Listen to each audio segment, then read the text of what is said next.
Hello students. So JEE mains का session 1 23 से start हो रहा है एंड लास्ट मोमेंट पे स्टूडेंट्स और पेरेंट्स दोनों की कंसर्न रहती है कि हम क्या चीज़ पढ़ें, स्टूडेंट्स क्या चीज़ पढ़ें, कौन सी चीज़ों को करें और कौन सी चीज़ें अवॉइड करें। तो इन्हीं सब पॉइंट्स को हम लोग पॉइंट बाय पॉइंट डिस्कस करते हैं। सबसे पहले लास्ट मोमेंट पे हम लोग क्या पढ़ें। तो देखिए, अब जो टाइम बचा है लास्ट मोमेंट पे हमें कोई नया टॉपिक नहीं पढ़ना है, कोई नए क्वेश्चन सॉल्व नहीं करना है, कोई नए टेस्ट पेपर्स हमें नहीं करने हैं। जस्ट हमें अपने क्लास नोट्स पे कॉन्सेंट्रेट करना है। जो आपके रजिस्टर्स हैं, क्लास नोट्स हैं, आप उन्हीं में से रिवाइज करिए। जो भी ऐसी चीजें हैं जो कि आपको लगता है कि आप भूल जाते हैं, पर्टिकुलरली इनऑर्गेनिक केमिस्ट्री या ऑर्गेनिक केमिस्ट्री या फिजिक्स में कुछ ऐसे पोर्शन हैं जो कि मेमोराइज करने वाले हैं, मैथमेटिक्स में कुछ फॉर्मूलाज हैं, तो ऐसी चीजें जो कि आप भूलने के लिए प्रोन है ना, और इंपॉर्टेंट चीजें हैं और बार बार यूज में भी नहीं आती है, उन चीजों को आप लास्ट मोमेंट पे देखिए। नई थियरी, नया टॉपिक या आपने कोई टॉपिक छोड़ दिया था वो आप कवर करने की सोच रहे हैं, उसे आप अवॉइड करें। बस जितना आपने पढ़ रखा है उसी को आपको रिवाइज करना है और कोई बुक वगैरह किसी भी और मटेरियल को नहीं देखना है, अपने क्लास नोट्स पे ही कॉन्सेंट्रेट करना है। सेकेंड पॉइंट आता है कि यूजुअली जब लास्ट में स्टूडेंट्स अपने इंस्टीट्यूट पे टेस्ट दे रहे हैं तो उनके मार्क्स का एक पैटर्न बन रहा है कि लास्ट 3 टेस्ट में सपोज उनके ऑन एन एवरेज 180 मार्क्स आ रहे हैं या 200 मार्क्स आ रहे हैं। तो स्टूडेंट्स दिमाग में लेके चलते हैं कि भाई मेरा इतना स्कोर आएगा या इस स्कोर से 5-10% कम आएगा या 5-10% ज्यादा आएगा। मेरा आप लोगों को ये एडवाइस है कि इस तरह से अपने दिमाग में कोई प्री ओपिनियन लेके नहीं चलें कि हम इतना स्कोर अचीव कर लेंगे, या कोई टारगेट बना के मत चलिए। हो सकता है आप यहाँ पे इंस्टीट्यूट में 200 अराउंड स्कोर कर रहे हैं, बट वहां पेपर का लेवल ऐसा हो कि आप 220 प्लस स्कोर कर लें, या हो सकता है पेपर डिफिकल्ट हो, यहाँ आप 200 स्कोर कर रहे हैं और वहां पे आप 180, 170 या 160 स्कोर कर पाए। तो अपने दिमाग में पहले से कुछ आइडिया लेके नहीं चलें कि हमें इतना स्कोर अचीव करना है। देखिए, पेपर्स को हम लोग देखेंगे तो पेपर्स को हम लोग, आप अपने दिमाग में रखिए कि 3 तरह की पॉसिबिलिटीज है। या तो पेपर काफी इजी साइड पर है, आप देख रहे हैं और पेपर में आपसे क्वेश्चंस इजीली हो रहे हैं, या पेपर मॉडरेट डिफिकल्टी वाला है जिसमें कि कुछ क्वेश्चंस डिफिकल्ट है और बाकी क्वेश्चंस नॉर्मल है, आराम से होने वाले हैं, या पेपर काफी डिफिकल्ट फील हो रहा है ना। तो तीनों पॉसिबिलिटीज के लिए आप अपने आप को तैयार रखें। पेपर डिफिकल्ट भी हो सकता है, पेपर मीडियम लेवल पे भी हो सकता है, पेपर इजी भी हो सकता है। हम पहले से सोच के नहीं जा सकते कि पेपर डिफिकल्ट ही आएगा। हम ये दिमाग में रखें कि तीनों पॉसिबिलिटीज में कोई भी हो सकता है। पेपर जैसे हम अटेम्प्ट करना स्टार्ट करेंगे, धीरे धीरे हमें रियलाइजेशन हो जाएगा कि किस तरह का पेपर है। यदि पेपर आपको डिफिकल्ट लग रहा है और आपने यदि अच्छी तरह से तैयारी कर रखी है और स्टिल आपको पेपर डिफिकल्ट लग रहा है, तो मान के चलिए कि ऐसा नहीं कि आपको अकेले को ही डिफिकल्ट लग रहा होगा, मोस्टली स्टूडेंट्स को डिफिकल्ट लग रहा होगा। और डिफिकल्ट पेपर में अपने आप को कंपोज रखते हुए, अपने आप को शांत रखते हुए, है ना, अपना कंपोजर बनाए रखे हुए आप पेपर को आराम से अटेम्प्ट करिए। जितने क्वेश्चंस आपसे हो रहे हैं आप उन्हें करने की कोशिश करिए। पेपर यदि इजी साइड पर आ गया तो हमें ओवर एक्साइट होकर भी मिस्टेक्स नहीं कर देनी है ना, हमें इत्मीनान से क्वेश्चन सॉल्व करने हैं। तो पेपर किस लेवल का है वो आप ऑन द स्पॉट ही जज कर पाएंगे। और ये ध्यान रखिए कि जैसा आपको लग रहा है वैसे ही काफी स्टूडेंट्स को लग रहा होगा, इसलिए ना तो ओवर एक्साइट हो ना डिस्करेज हो। बस उस समय पेपर में जितने क्वेश्चंस आपसे हो रहे हैं उन क्वेश्चंस को आप अच्छी तरह से अटेम्प्ट करिए। पॉइंट आता है कौन सा सब्जेक्ट हम पहले लें। क्लासेस में हम लोग रेगुलर गाइड करते हुए आए हैं, सेशंस में रेगुलर गाइड करते हुए आए हैं, फिर भी मैं लास्ट मोमेंट पे आपको बता रहा हूँ कि कौन सा सब्जेक्ट पहले लें। तो देखिए, फिजिक्स या केमिस्ट्री में से किसी एक सब्जेक्ट को आप पहले ले सकते हैं, जो भी आपकी चॉइस का है, क्योंकि थोड़ा आपका मोमेंटम बन जाएगा, कंपैरेटिवली क्वेश्चंस इजी होंगे। तो फिजिक्स केमिस्ट्री में से कोई एक सब्जेक्ट आप पहले लीजिए। मैथ्स को सेकंड लेवल पे रखिए, या तो फर्स्ट लेवल पे रख लीजिए यदि आपको ठीक लगता है तो, अदरवाइज सेकंड लेवल पे रखिए। मैथ्स को थर्ड लेवल पे नहीं रखिए, क्योंकि थर्ड लेवल पे मैथ्स में थोड़ा हमें स्लो रह के क्वेश्चन अटेम्प्ट करने होते हैं। तो थर्ड लेवल पे यदि हम लोग मैथ्स को रखेंगे तो फिर थोड़ा हौच पौच होने के चांसेस ज्यादा है। तो मैथ्स को या तो सेकंड लेवल पे रखें या फर्स्ट लेवल पे रखें। ट्राई करें कि अराउंड 1 आवर 40-45 मिनट्स में आप फिजिक्स और केमिस्ट्री दोनों फिनिश कर दें, ताकि मैथ्स के लिए आपके पास अराउंड 70-80 मिनट्स टाइम रहे, ताकि मैथ्स को आप आराम से अटेम्प्ट कर पाए, है ना। तो पेपर को सॉल्व करने की स्ट्रैटेजी ये रहेगी, 1 बाय 1 क्वेश्चन रीड करिए। आपको लगता है कि आपसे क्वेश्चन हो रहा है तो अच्छा है, आराम से अटेम्प्ट करिए। आपको लग रहा है कि क्वेश्चन डिफिकल्ट है और मैं नहीं कर पाऊंगा, तो बिना अपने इमोशंस में, बिना अपने टेम्परामेंट में वेरिएशन आए, आप क्वेश्चन को छोड़ दीजिए। देखिए, ये पॉसिबिलिटी मान के चलिए कि ऐसा पॉसिबल है कि 5 से 6 क्वेश्चंस आपसे लगातार सॉल्व नहीं हो, बहुत जेन्युइनली ऐसा पॉसिबल है। हर तरह की पॉसिबिलिटी आप दिमाग में लेके चलिए कि 5 से 6 क्वेश्चंस लगातार सॉल्व नहीं हो रहे हैं तो भी घबराने वाली बात नहीं है। 90 क्वेश्चंस हैं जिसमें से हमें 75 क्वेश्चंस करने हैं, कुछ क्वेश्चन सॉल्व नहीं हो रहे हैं, कोई बात नहीं, आगे हम लोग 1 बाय 1 अटेम्प्ट करते जाएंगे। जो क्वेश्चन हमें अपने लायक दिख रहे हैं, हमसे हो रहे हैं, उसको आराम से सॉल्व करेंगे। तो पेपर में एक्सट्रीम इंपॉर्टेंट है कि आप अपने आप को शांत रखें, कंपोज रहें, अपना टेम्परामेंट बनाए रखें, कहीं पे भी एंजाइटी नहीं आने दें। लग रहा है कि थोड़ा सा एंशियस हो रहे हैं तो आराम से 1 मिनट पॉज देके आप पानी वानी पीजिए, थोड़ा डीप ब्रीथिंग करिए, है ना, 5-6 लंबी गहरी सांसें लीजिए, अपने आप को कंपोज करिए आंखें बंद करके, और फिर वापस से पेपर अटेम्प्ट करिए।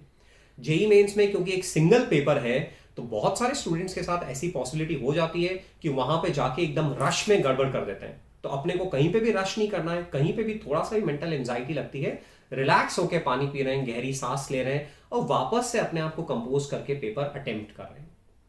पेपर में एक्यूरेसी बहुत इंपॉर्टेंट है, तो हम ध्यान रखें कि जब कैलकुलेशंस में लास्ट की स्टेज पर है तो थोड़ा सा क्रॉस चेक कर लें, और मतलब चाहे न्यूमेरिकल टाइप क्वेश्चंस हैं तो थोड़ा सा क्रॉस चेक कर लें कि हमने कैलकुलेशन ठीक तरीके से की है क्या।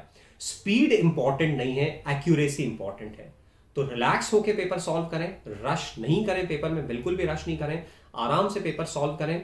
और इन केस कुछ क्वेश्चंस आपको पॉसिबल है कि आपको रोटेशनल मोशन बहुत अच्छा टॉपिक लाता है, या बाइनोमियल थ्योरम बहुत अच्छा आता है, या डेफिनेट इंटीग्रेशन बहुत अच्छा आता है, और उसका क्वेश्चन वहां पे डिफिकल्ट आ रहा है और आप अपने लिए चैलेंज लेके चल रहे हैं कि नहीं मुझे तो ये क्वेश्चन सॉल्व करना ही है, तो इस तरह का इमोशनल अटैचमेंट किसी टॉपिक के साथ नहीं रखें। आपने क्वेश्चन को रीड किया, आपको लग रहा है कि नहीं यार ये डिफिकल्ट है, तो बिना टेम्परामेंट में वेरिएशन आए आप क्वेश्चन को छोड़िए और आगे करिए। देखिए आपको 90 क्वेश्चंस रीड करने हैं और 75 क्वेश्चन सॉल्व करने हैं, तो टाइम है बट फिर भी लिमिटेड है, तो किसी एक क्वेश्चन में हम बहुत ज्यादा टाइम देना अफोर्ड नहीं कर सकते। तो जेईई मेंस में क्योंकि हमारे पास नंबर ऑफ चॉइसेस काफी हैं, तो इसलिए जहां क्वेश्चन में थोड़ा भी अटक रहे हैं फर्स्ट गो में तो आप उसको छोड़िए, आपके पास टाइम बचेगा तो दोबारा आके उस क्वेश्चन को अपन अटेम्प्ट कर सकते हैं। एक्यूरेसी पे हम ध्यान रखेंगे। नया पैटर्न स्टूडेंट फ्रेंडली है कि जो न्यूमेरिकल टाइप में 5 क्वेश्चंस होते हैं उसमें हमें 10 क्वेश्चंस मिलेंगे, तो हमारे पास चॉइस रहेगी कि हम 10 में से 5 क्वेश्चंस करें। तो इत्मीनान से पेपर पढ़िए और देखिए कि आपके फेवरेबल क्वेश्चंस कौन से हैं, उन क्वेश्चंस को सॉल्व करिए। न्यूमेरिकल टाइप में बस थोड़ा एक्यूरेसी और ज्यादा इंपॉर्टेंट हो जाती है, तो ध्यान से कैलकुलेशन में थोड़ा सा स्लो डाउन रहे अपन। और दी कैलकुलेशन काफी डिमांडिंग हो रही है, कॉम्प्लिकेटेड हो रही है न्यूमेरिकल टाइप में, तो हमारा छोड़ देना क्वेश्चन को ज्यादा अच्छा है। फाइनल डे के लिए हम बेसिक अपनी प्रिपरेशन पहले से करके रखें कि हमारा एडमिट कार्ड तैयार है, हमारा सेल्फ डिक्लेरेशन फॉर्म तैयार है, हमारे पेन्स रेडी हैं, फोटोग्राफ हमारी रेडी है, सैनिटाइजर की छोटी बॉटल हमारी रेडी है, सारी चीजें अपन ने अरेंज करके रख दी है ताकि लास्ट मोमेंट पे कोई रश नहीं है ना।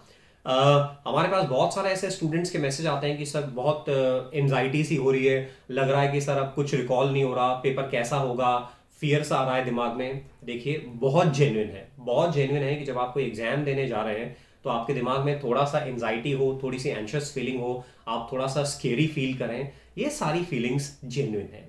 बस हमें इन फीलिंग्स को चैनलाइज करना है।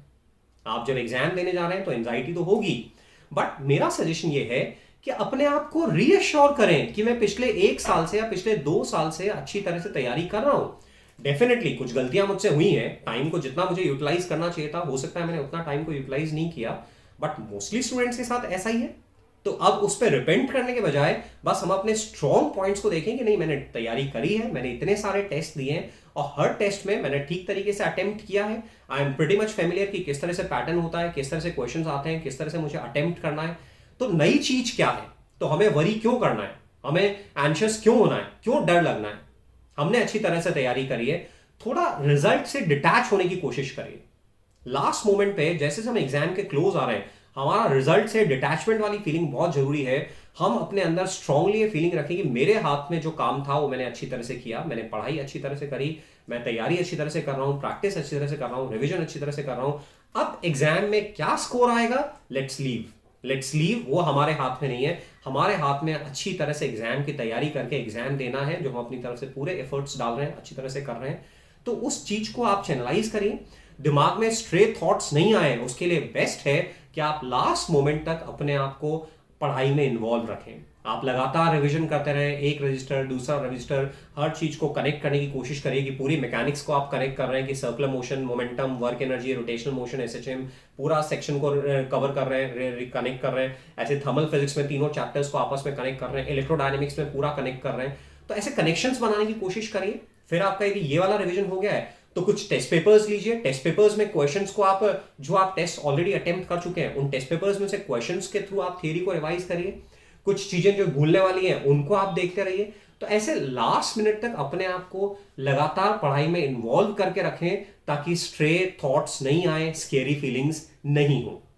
अब अपने आप को हाइड्रेटेड रखना बहुत जरूरी है कि आप पानी पी रहे हैं लगातार, ऑयली फूड अवॉइड कर रहे हैं, घर का बना हुआ खाना ही खा रहे हैं, बाहर एक्सपोजर अपना मिनिमल रख रहे हैं, आउटसाइड एक्सपोजर अपना नहीं रख रहे हैं, थोड़ा सनलाइट में अपने आप को एक्सपोज कर रहे हैं, शाम के टाइम पे या सुबह के टाइम पे थोड़ा सा आउटसाइड वॉक कर रहे हैं, छत पे बालकनी में कहीं पे वॉक कर रहे हैं, और डीप ब्रीथिंग करते हुए अपने आप को शांत रखने की कोशिश कर रहे हैं कि मैंने तैयारी की है, अपने आप को रीअश्योर करने की कोशिश की है, मैंने तैयारी करी है, एंड अब बस मुझे अच्छी तरह से पेपर अटेम्प्ट करना है। और पेपर कैसे अटेम्प्ट करना है वो भी मुझे थॉरोली गाइडेड हूं मैं कि मुझे कैसे पेपर अटेम्प्ट करना है, तो फिर चिंता वाली क्या बात है। पेरेंट्स को भी मेरा यही कहना है कि यूजुअली ऐसा होता है कि लास्ट डेज में हम बहुत ज्यादा घर में ऐसे हाइप कर देते हैं कि एग्जाम है, एग्जाम है। It's just an another day कि आप एग्जाम देने जा रहे हैं, बच्चा शुरू से इतने सारे पेपर्स दे रहा है, he is pretty much familiar, she और she is pretty much familiar कि किस तरह से एग्जाम देना है। तो घर पे हाइप का मत करिए, नॉर्मल माहौल रहने दीजिए, प्लस आप स्टूडेंट को थोड़ा सा अश्योर करिए कि हमें आप में विश्वास है, आप भी अपने आप में विश्वास रखो, जो भी रिजल्ट आएगा हमें एक्सेप्टेबल होगा, आप बिना चिंता किए बस आराम से रिवाइज करो। जो भी आपका एग्जाम का शेड्यूल है, चाहे वो 9 to 12 है या 3 to 6 है, उसके अकॉर्डिंगली उन टाइम्स में आप लगातार पढ़ाई करते रहें, है ना। रात में अब लेट नाइट तक अपने को नहीं जगना है, कोशिश करना है कि अपनी 7 से 8 घंटे की एक स्ट्रेच में अच्छी नींद हो, हम फ्रेश रहें। जेई मेंस और एडवांस्ड ऐसे एग्जाम्स हैं जिनमें कि लास्ट मोमेंट पे ऐसे पढ़ाई करके हम बहुत ज़्यादा चेंजेस नहीं कर लेंगे, हमें अपनी जितनी पढ़ाई हमने पहले कर रखी है उसी पे रिलाई करके चलना होगा। तो अपने आप में भरोसा रखें, है ना। आपने अच्छी तरह से तैयारी करी है, अपने आप को ऑक्यूपाई रखिए, विश्वास रखिए, बस हमें अच्छी तरह से तैयारी करनी है, लास्ट मिनट तक रिवाइज करते रहना है बढ़िया तरह से, और बाकी हमें ईश्वर पे छोड़ देना है। जब हमने अच्छी मेहनत की है तो हमारे साथ अच्छा ही होगा। थोड़ा डिटैचमेंट की फीलिंग रखें कि बस रिजल्ट हमारे हाथ में नहीं है, हमारे हाथ में एग्जाम देना है जो कि हम अच्छी तरह से पढ़ाई करके दे रहे हैं। गाइस, फिर भी यदि आपकी कोई कंसर्न रहती है या पेरेंट्स की कोई कंसर्न रहती है, आप टीचर्स से कांटेक्ट करें, मैसेज करके या फोन करके टीचर्स से कांटेक्ट करें। हम सारे टीचर्स अवेलेबल हैं अच्छी तरह से, है ना। आप किसी भी टाइम हमें कांटेक्ट करके एडवाइस ले सकते हैं। So all the best from RG family कि आप बढ़िया तरह से एग्जाम दें और अच्छा करें। Thank you.